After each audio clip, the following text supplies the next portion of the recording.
Muy bien. Excelente. Pues bueno, como dice Daniel, el tema se preparó para ustedes, ya que nos habían estado preguntando bastante sobre la parte de qué protocolo podríamos utilizar con los pacientes diabéticos. La verdad es que no quise contestar en un audio o en un mensaje, porque como se lo comentaba Daniel y Arturo, es un tema un poquito más extenso, un poquito más delicado, que siempre me gusta más bien preparar la charla para poder aprender un poquito más. Entonces, por lo que nos habían estado comentando y lo que nos habían estado pidiendo, se preparó esta charla para ustedes. Y pues, como siempre, saben que está la parte donde nosotros el día de hoy nos encontramos precisamente con la nueva nanotecnología, que es esta oportunidad que nos da la ciencia de poder aportarle un poquito de la tecnología a la parte de la salud. Y digo un poquito porque la verdad es que se puede hacer mucho más, pero esto ya es un gran avance porque recuerden que al ser una nanopartícula es muy selectiva y va a trabajar y va a actuar sobre los tejidos, las células o los receptores que necesite trabajar. Entonces es súper importante que nosotros estemos conscientes de este nuevo encuentro con la nanotecnología. Como siempre, saben que tenemos las reglas de convivencia, que es mantener sus micrófonos apagados. ¿Por qué? Porque esta es una charla que va a quedar grabada y la pueden ustedes estar escuchando posteriormente. Entonces es un poquito molesto que de repente se oigan sonidos y no quede como muy claro lo que estamos exponiendo. También, como siempre, les pido que se dirijan con mucho respeto a todos los participantes de este grupo, ya que todos somos parte de esta comunidad y todos estamos para crecer. Mantener sus cámaras encendidas, como siempre les digo, para mí es un gusto y un placer poder conocerlos, aunque sea por las cámaras, y como les decía, espero pronto poder conocer a todos de manera presencial. Dejar en el chat sus preguntas, ya que al finalizar tenemos una parte donde Daniel nos hace el favor de leer estas preguntas. El día de hoy, como lo dijo Daniel, vamos a ver el tema relacionado de la parte del diabetes con el uso de complementos nutricionales o lo que conocemos ahora como bioactivos nutricionales. Bueno, pues empezando, como siempre, me gusta darles una pequeña descripción de lo que es la enfermedad o la patología. En este caso hablamos de la diabetes y nos dice que esta se debe precisamente a la secreción anormal de insulina. Recuerden que la insulina precisamente es como esta llavecita, es esta llavecita que le permite a la glucosa poder introducirse en la cuestión de la célula para que entonces nos pueda nutrir y le pueda dar este aporte de energía. También nos dice que la parte de la diabetes es en diferentes grados o va a ser variable y puede tomarse desde una resistencia a la insulina de tipo periférica o una resistencia a la insulina de manera generalizada. Al tener nosotros la parte de la resistencia a la insulina, nos va a conducir precisamente a un estado de hiperglucemia. ¿Qué es esto? La elevación de la glucosa a nivel del torrente sanguíneo. También nos dice que los síntomas de manera inicial, porque no son los únicos, se van a encontrar relacionados con las famosas 3P de la diabetes, aunque más adelante vamos a ver que se agrega una más. Pero de manera inicial tenemos las famosas 3P, que son la poliuria, la polidipsia y la polifagia. Empezando con la parte inicial, poliuria. Son pacientes o son personas que normalmente van a tener una tendencia a, digamos, a tener la sensación o la parte de estar orinando frecuentemente. También, hablando de la polifagia, son personas que van a tener la necesidad de estar comiendo muy frecuentemente, ya que la célula, al no obtener la glucosa, pues está enviando las señales al cerebro de que necesita comer, aunque tú ya hayas comido, pero la glucosa no se metabolizó precisamente por la incapacidad del páncreas de secretar insulina o que la insulina ya no está siendo de una alta calidad, como en el caso de la resistencia a la insulina. Y cuando hablamos de la polidipsia, pues son pacientes que normalmente van a tener mucha sed, van a tener la necesidad de estar consumiendo agua a cada momento, a cada momento. Y eso también le va a favorecer más a la sensación de la poliuria. Nos dice también que una de las condiciones, una de las cuestiones que más vamos a ver en este tipo de pacientes o en estas personas es que van a empezar a tener problemas o dificultad en la vista, entre ellos vista borrosa o vista cansada. También dentro de las complicaciones de manera tardía que más vamos a encontrar en el paciente diabético van a ser de tipo vasculares, de tipo neuropatías periféricas, las neuropatías generales que vamos a conocer y la predisposición al desarrollo de infecciones recurrentes por el exceso de glucosa que tenemos en sangre. Tenemos también que el diagnóstico se va a basar específicamente en la medición de la glucosa o de la glucemia. El tratamiento va a consistir en la parte de la dieta, el ejercicio y fármacos que reducen la glucemia, al igual que vamos a tener algunas personas o algunos tipos de diabetes, como la diabetes tipo 1, que ya se considera insulino dependiente. ¿Por qué? Porque su cuerpo ya no la produce y en los pacientes que se hacen ya resistentes o que ya su insulina realmente es de tan baja calidad que aunque le den el fármaco o aunque le demos complementos nutricionales, ya no es capaz de sintetizarla. Entonces estos pacientes ya se consideran insulino dependientes. Aparte de la insulina, hay pacientes que también tienen tratamientos con otros hipoglucemiantes de tipo orales o de tipo inyectables, que son, digamos, otro tipo hormonal. También nos dice que las complicaciones pueden retrasarse o prevenirse con un control glucémico adecuado. Para eso es que estamos el día de hoy aquí. ¿Por qué? Porque si nosotros hacemos un tratamiento coadyuvante, un tratamiento complementario, vamos a poder brindarle al paciente empezando con detener el proceso degenerativo, retrasar precisamente las cuestiones de complicaciones tardías e incluso podemos lograr que los medicamentos que ya está tomando tengan una mejor sensibilidad. También tenemos que las enfermedades del corazón siguen siendo la principal causa de mortalidad en el paciente diabético junto con las enfermedades renales. Vamos a ver el alcance que tiene la enfermedad a nivel mundial. En el 2010 se consideraba que para el 2030, que todavía nos faltan como 6 años, 7, digo porque ya está por terminarse se consideraba que las cifras de pacientes diabéticos a nivel mundial iban a estar alrededor de 250 millones y 300 millones. Realmente a la fecha que tenemos actualmente, que es el 2023, tenemos que alrededor del mundo se estima un cálculo aproximado de 425 millones de adultos que ya son diagnosticados con diabetes.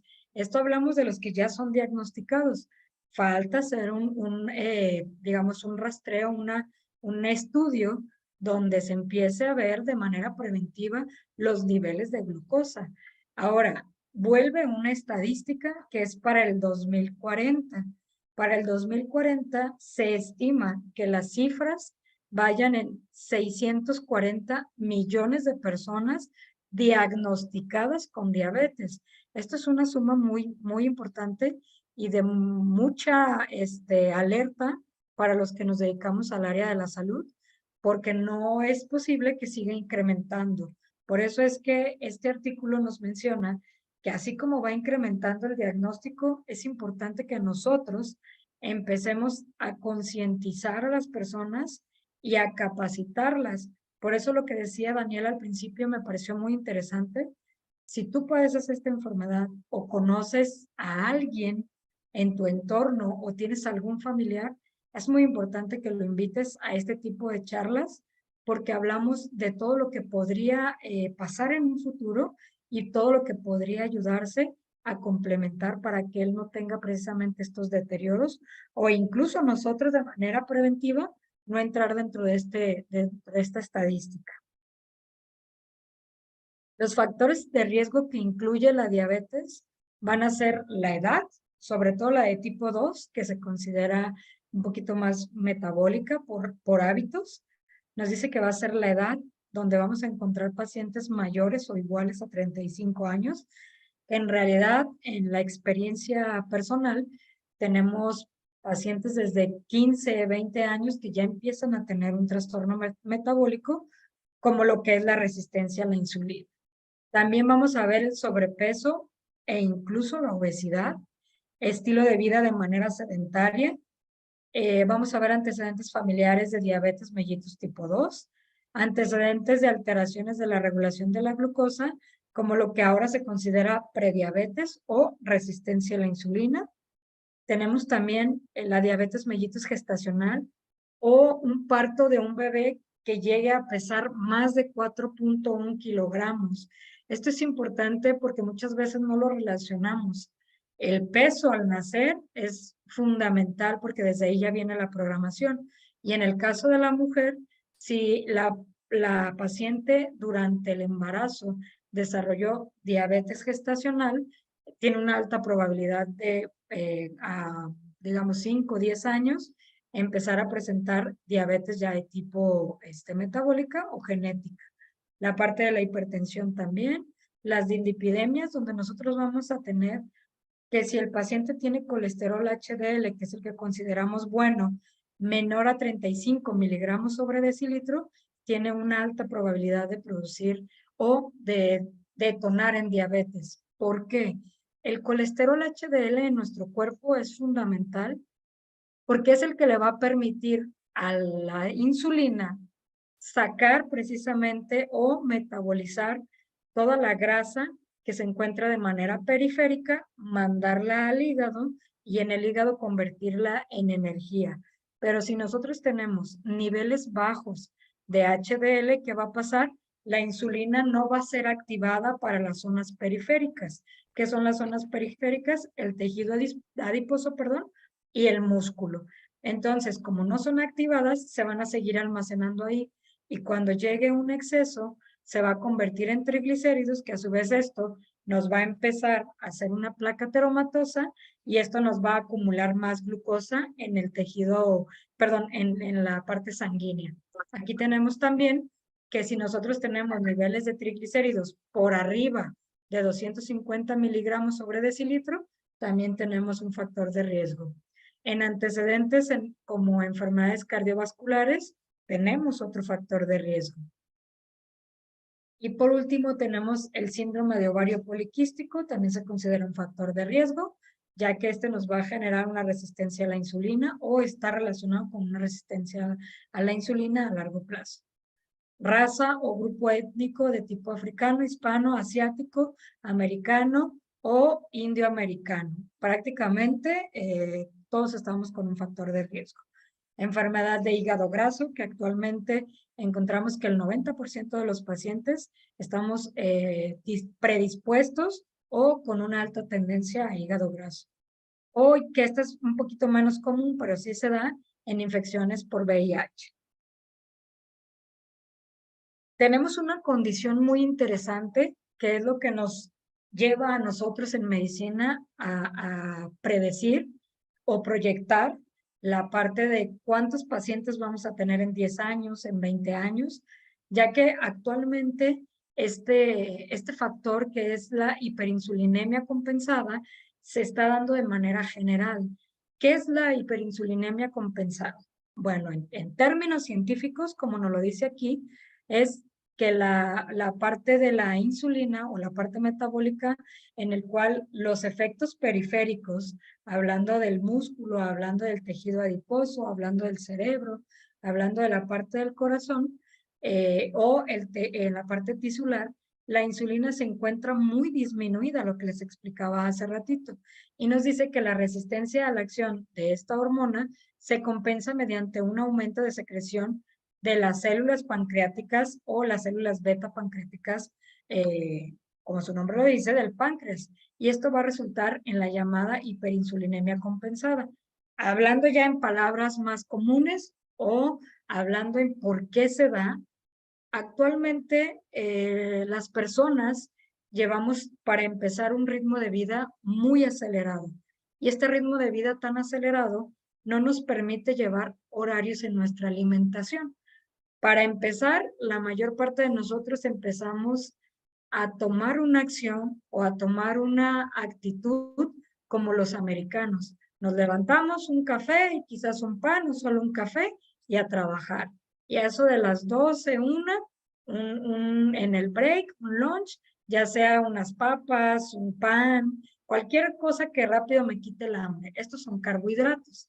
Estos carbohidratos van a estimular a que la insulina se genere y va a generar un pico. Después de esto, llega la comida y en la comida que haces, comer rápido. ¿Por qué? Porque tienes mucho trabajo.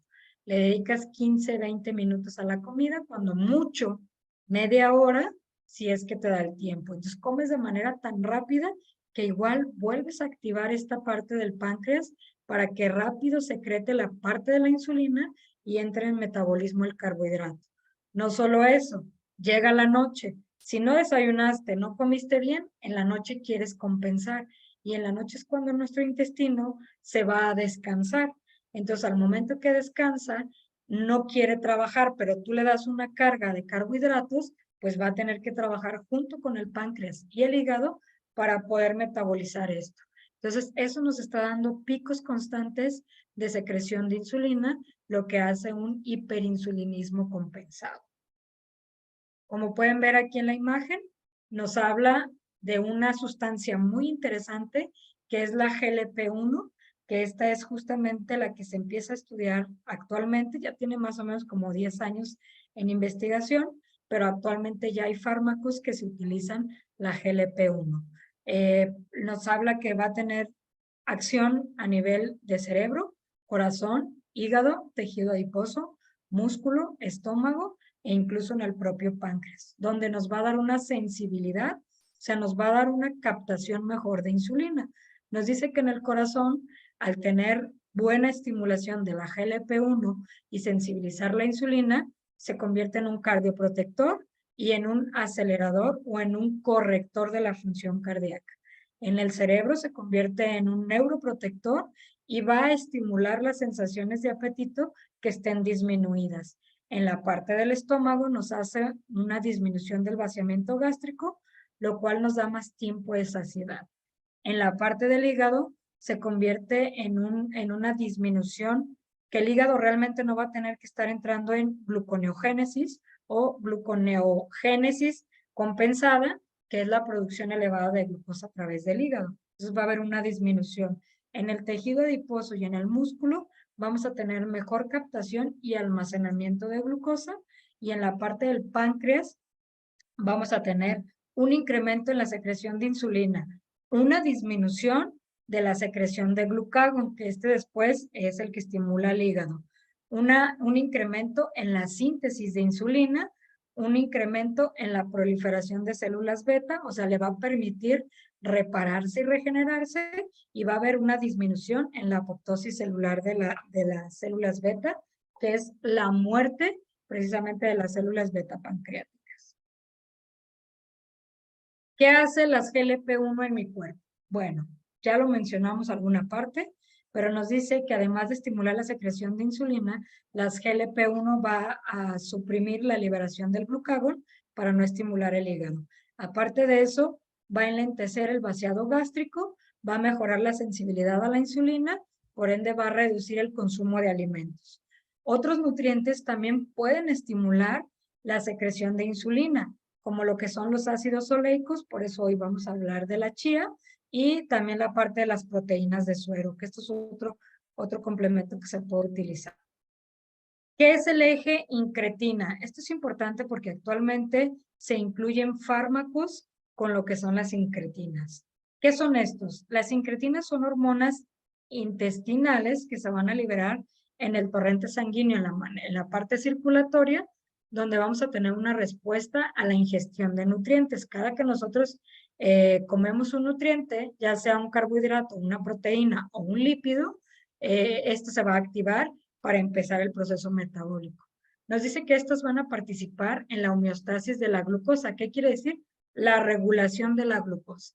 Van a regular la secreción de insulina y de glucagón, sobre todo de manera dependiente hacia el consumo o el metabolismo celular de glucosa. En la imagen les puse un poquito también de lo que hace, que el músculo también va a tener mayor sensibilidad a la insulina, por eso va a tener más reserva. En la cuestión del cerebro pasa lo mismo, va a disminuir el apetito, se convierte en un neuroprotector, se convierte en un cardioprotector. En el tejido adiposo va a haber mayor sensibilidad a insulina, va a haber un vaciado gástrico disminuido, secreción de glucosa de manera disminuida en el hígado y lo mismo en la parte del páncreas de lo que hacía las GLP-1. Esta parte es la que les mencionaba. Anteriormente mencionábamos las famosas 3P de la diabetes. Actualmente se le agrega una más, que es, ahora ya se consideran las 4P de la diabetes, que es la poliuria, la polifagia, la polidipsia y la pérdida de peso inexplicable. ¿Por qué? Esto se considera mucho porque hay pacientes que en el lapso de un mes nos pueden llegar a perder hasta 10 kilos sin estar buscando perder peso. Esto es importante. ¿Por qué? Si el paciente está consumiendo la misma cantidad, no está haciendo más ejercicio, no está tomando algún medicamento para perder peso, no tendría por qué perderlo. Entonces es importante que nosotros tomemos en cuenta la pérdida de peso de manera inexplicable. Bueno, pues hablando de lo que es el diagnóstico o cómo se va a diagnosticar, todo esto se hace por pruebas de laboratorio. Claro, la clínica es muy importante, como ya mencionamos, las 4P, y corroborarlo o confirmarlo con un estudio de laboratorio. Tenemos que medir la glucosa en ayunas, la hemoglobina glucosilada, en algunas ocasiones para confirmar, porque hay ciertos tipos de diabetes que hay que confirmarlas, es la prueba de tolerancia a la glucosa de manera oral. En la cuestión de hemoglobina glucosilada, si nosotros tenemos un valor mayor o igual a 6.5, se considera diabetes mellitus. Si tenemos una hemoglobina glucosilada entre 5.7 y 6.4, es el término que se acuña a prediabetes o un riesgo elevado de diabetes mellitus. A mí me gusta más llamarlo riesgo porque el paciente o las personas les queda más claro cuando les decimos riesgo a decirles prediabético. Ahora sí, el tema que nos atañe el día de hoy en cuestión a sus preguntas, vamos a ver qué dice la ciencia sobre la cúrcuma.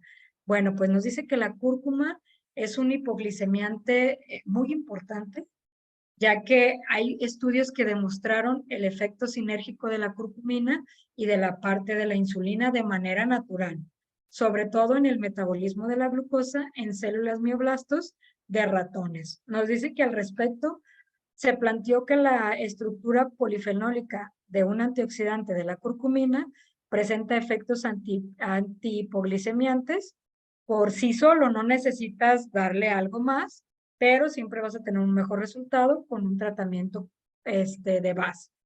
Nos dice que al inducir fuertemente la recepción de la glucosa y la fosforilización del AMPK, esta es parte del metabolismo, y la parte de la acetilcocarboxilasa. ¿Qué más nos dice la ciencia? Nos dice que al combinar la cúrcuma con insulina, ahora sí ya un medicamento, se logró una activación sinérgica tanto de la ruta AMPK como de la parte de la acetilcocarboxilasa.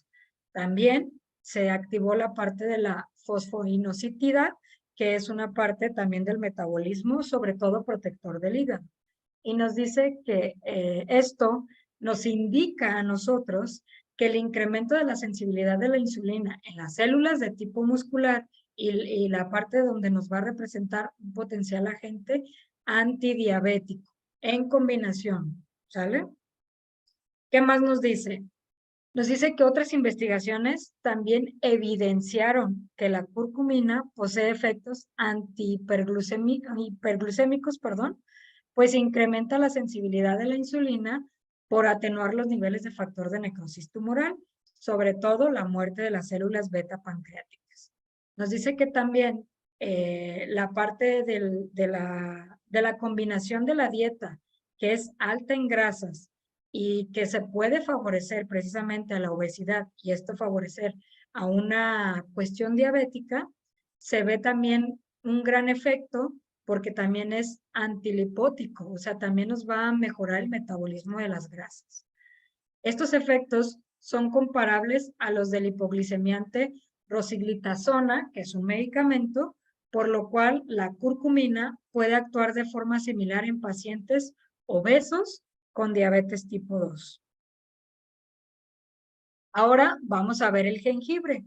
¿Qué nos dice la ciencia sobre el jengibre y la diabetes? Bueno, pues nos dice que es un inhibidor del citocromo P450 y por lo tanto tiende a prolongar la vida media de diversos fármacos, entre ellos los antidiabéticos y que son potenciados por su efecto. Aquí quiero hacer una pequeña pausa porque es muy importante que con los protocolos que vamos a implementar el día de hoy en medicina complementaria, debemos de tener mucha comunicación o una comunicación cercana con la persona que le recomiendan el jengibre en cuestión de diabetes. ¿Por qué?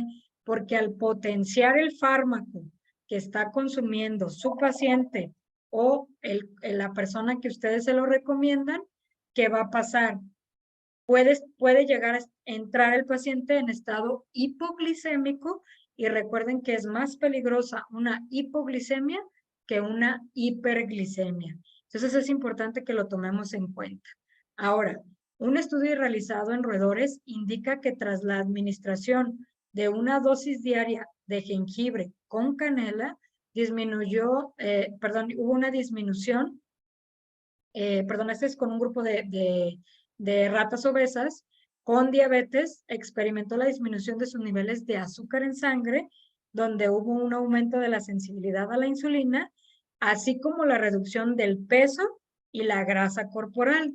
Esto es súper importante. ¿Por qué? Porque al disminuir el peso y la grasa corporal, estamos también protegiendo nuestras venas y arterias.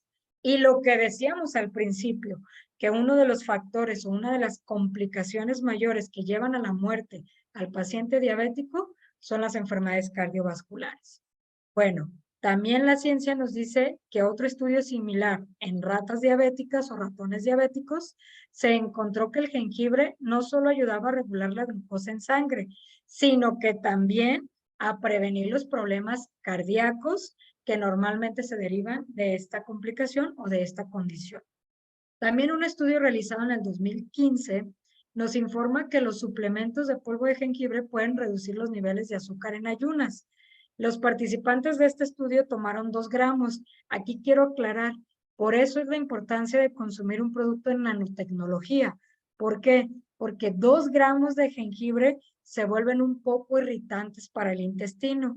Entonces eso nos podría generar de repente que el paciente tuviera reflujo.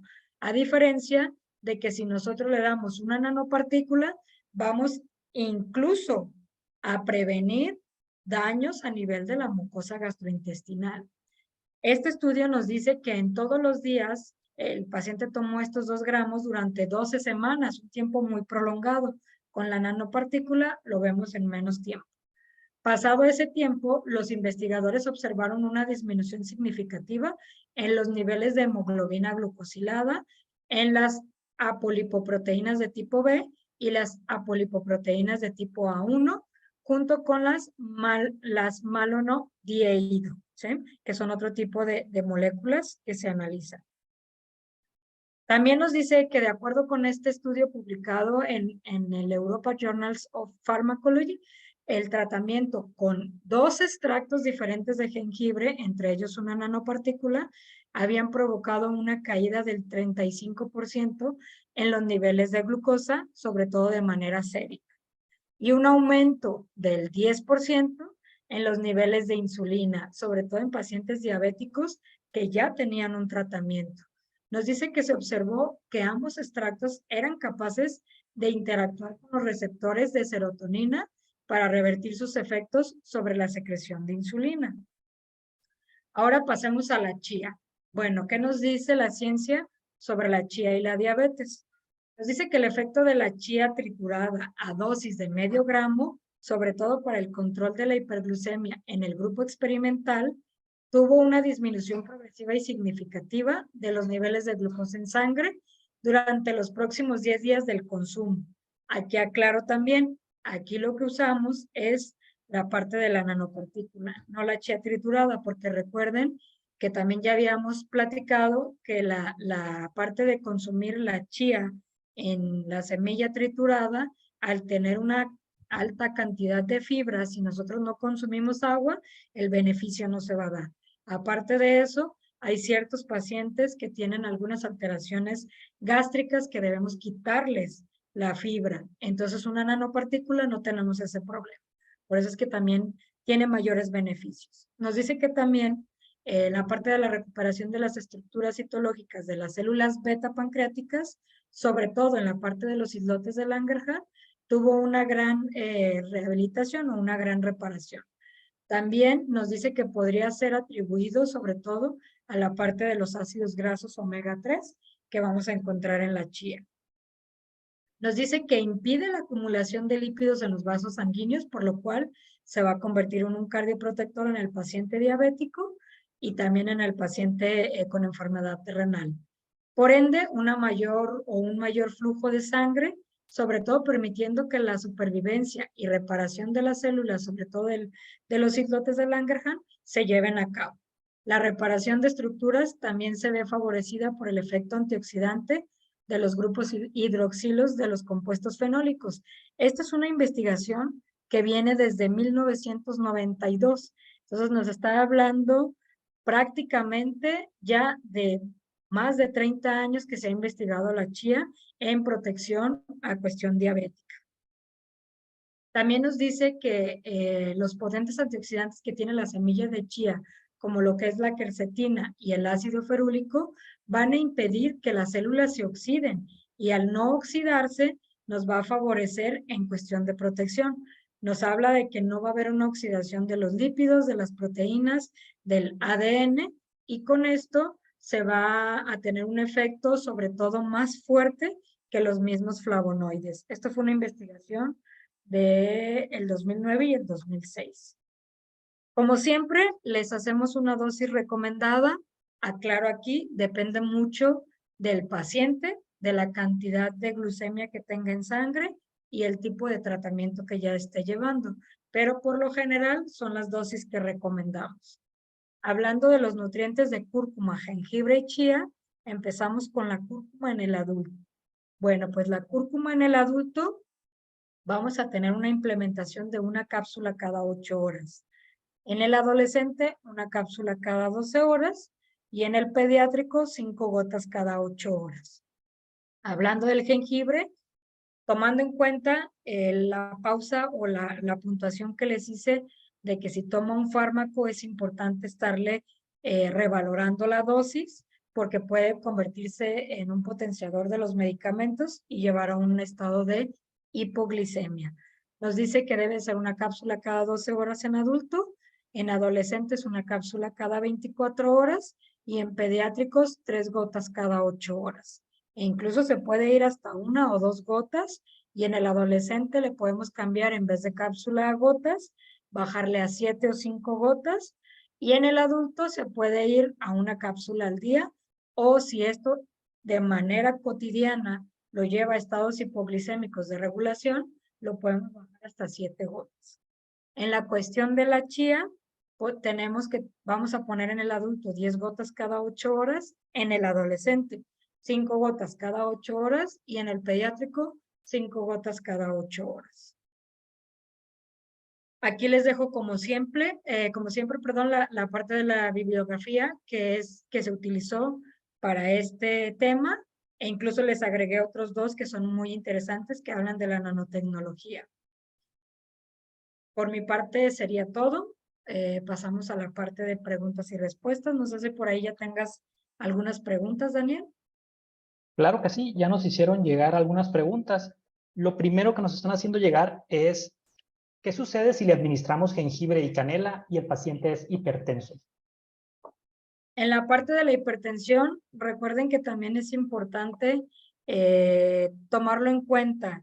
Ya les he comentado que incluso hay artículos que nos mencionan que el jengibre se puede utilizar para tratar la hipertensión, pero no en todas sus presentaciones, porque el jengibre tiene un componente que al momento en el que tú lo calientas que es normalmente como lo utilizamos en una infusión, se convierte en un potente tóxico para el corazón. Hablando de la nanopartícula, no corres ese riesgo, pero aún así se recomienda que te vayas de manera moderada en cuestión de la dosis. Yo te recomiendo que en esos pacientes inicies solo con 5 gotas.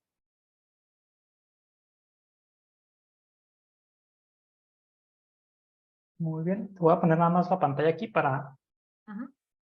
ponerles a las dudas que haya, nos las pueden ir haciendo llegar vía el chat, por favor. Le voy a dar lectura a como nos están escribiendo en este momento.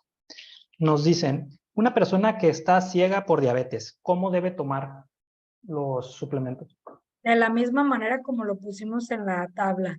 Las únicas contraindicaciones o condiciones que yo les menciono es lo que les decía, en pacientes que ya tienen hipoglicemiantes, es importante checar el jengibre, cómo tiene la respuesta, si va a potenciar su fármaco o nos va a ir disminuyendo de manera progresiva la glucosa hasta que nosotros lleguemos a una normoglucemia y tengamos cuidado ya en la dosificación que le damos. Y lo que acabamos de mencionar hace ratito, en el paciente con hipertensión hay que iniciar con dosis baja y vamos viendo la respuesta.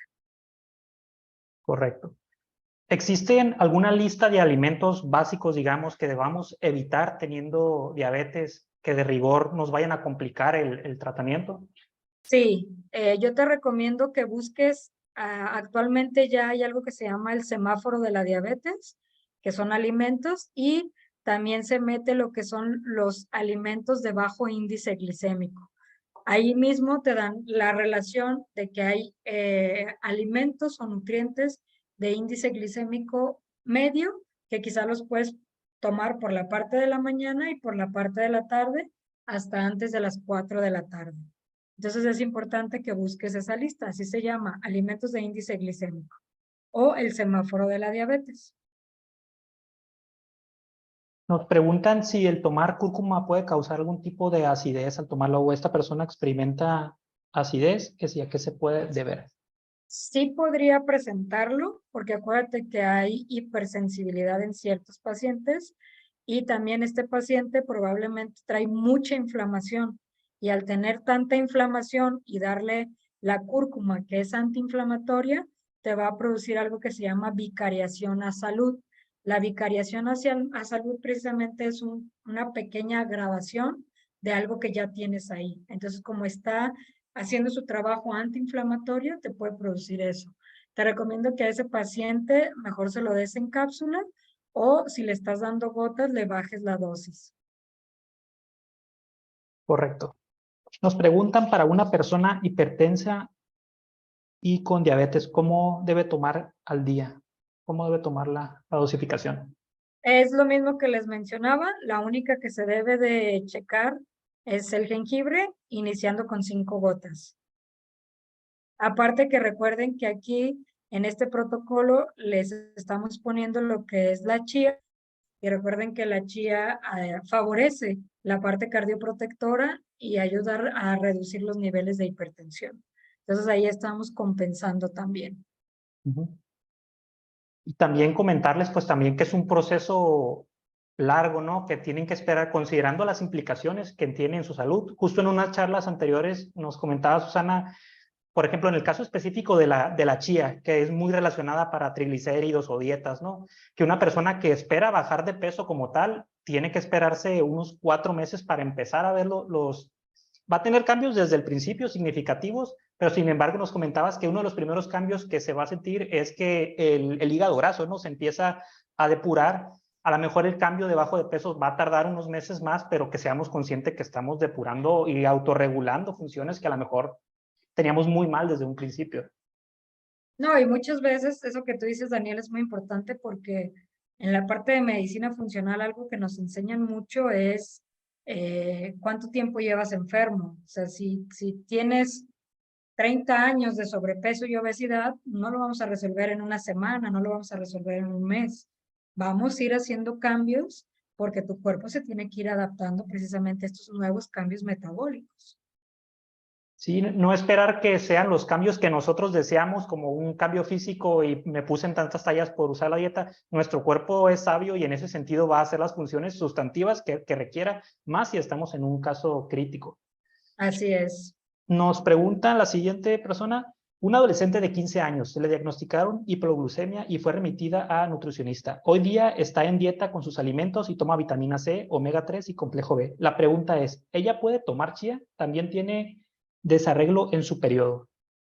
Sí, te recomiendo que en realidad lees los tres porque son un complemento. Aunque ahorita ya tenga sus niveles de glucosa normal con dieta y ejercicio, ya tuvo una condición, ya tuvo un estímulo en el cual su cuerpo, ya viste tú que tiene una tendencia a poder provocar o producir la condición diabética. Entonces, de manera preventiva, le puedes dar el jengibre, 5 gotas, la cúrcuma, una cápsula cada 24 horas, y la chía para empezar a regular las cuestiones hormonales. Sí te recomiendo que te vayas a 7 gotas cada 8 horas. Perfecto, ahí tiene la respuesta de la persona que preguntó. No sé si haya más dudas, nos las pueden seguir escribiendo aquí al chat. Igual, mientras nos escriben las últimas, les voy dejando los datos de contacto para las personas que en su momento ya deseen más información, que acudan con la persona que las invitó a esta charla. La charla va a quedar grabada y de igual forma vamos a dejar los datos de contacto para que ya quien tenga interés en información relacionada al producto lo haga por medio de nuestras redes sociales y nuestro correo de soporte, aquí donde tengan acceso a la información. A ver, nos escriben la chía. Bueno, no les entendí aquí a la pregunta. De la chía, nos dicen, por favor, ¿nos podrías recordar nada más la dosificación para la chía? 7 gotas cada 8 horas. Muy bien. Si no hubiera más preguntas, yo creo que de momento daríamos concluida la sesión de hoy. Sin embargo, si los que nos lleguen a través de las redes sociales y nos manifiesten que hay alguna duda en particular, ya la haremos llegar y la pondremos como información. Creo que esto sí es vital también que nosotros plasmemos, por ejemplo, las dietas que pudieran coadyuvar en el tratamiento y tenerlo de forma, un recordatorio constante, ¿no? Porque creo que sobre todo desde la parte metabólica somos muy ávidos a tener una mala alimentación que pueda estar impactando. Son muchos los factores genéticos, ambientales, pero también mucho es la dieta a la que estamos mal acostumbrados, ¿no? Entonces sí hay que empezar a investigar qué alimentos sacarles la vuelta y cómo potenciar esta parte, ¿no?, de nuestra salud. Pues de Así nuestra es. parte sería todo, Susana, te agradecemos mucho. Yo creo que era un tema muy importante y sí era muy necesario que profundizáramos como se debe. Nos preguntan por cuánto tiempo la dosificación. Una última preguntita ahí en el chat. Mira, lo que decía ahorita Daniel es muy importante. Mínimo son 3 meses. Vamos viendo la regulación de esta paciente y sobre eso se toman decisiones, pero mínimo son 3 meses. Sí, es un periodo necesario para, sobre todo por el impacto que realmente con cuánto tiempo venimos cargando con el mismo.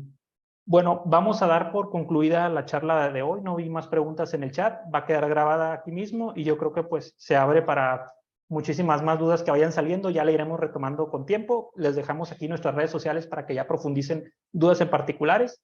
De nuestra parte es todo y te agradecemos, Susana. Agradecemos a toda la comunidad que estuvo participando y el que se encuentren capacitando todos los días. Les decimos que sigan compartiendo la charla una vez que quede grabada, porque estoy seguro que pues es uno de los padecimientos que más nos manifiestan. Yo creo que, y posiblemente la cantidad de personas que lo llegan a tener y no saben realmente que la sintomatología viene relacionada a ello, pues también es muchísimo mayor, ¿no?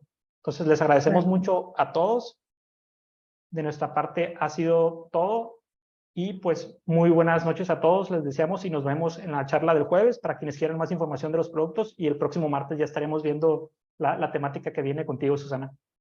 Muy bien, claro que Comunidad, sí, muy buenas Daniel. noches, muchísimas gracias por su participación y nos seguimos viendo en la próxima charla.